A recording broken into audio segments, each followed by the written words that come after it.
10 দিন 4 দিন আগে এখানে একটা দুর্ঘটনা ঘটেছে, একটা মেয়ে আর একটা ছেলে নিয়ে দুর্ঘটনা। জানি না এটার বৃত্তান্ত কি, তবে আমার যতটুকু সম্ভব যে রিলেশনের বিষয় আছে, এখানে ছিনতাইয়ের বিষয়ে সে মামলা করে, মহিলা তার তার নামে।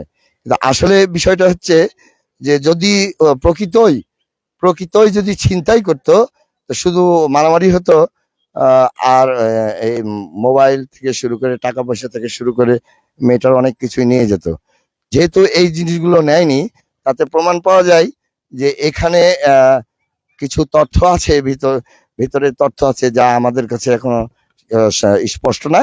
যদি স্পষ্ট হয় সেদিন আমি আপনাদেরকে প্রতিবেদনে জানাবো। ছেলেটার প্রতি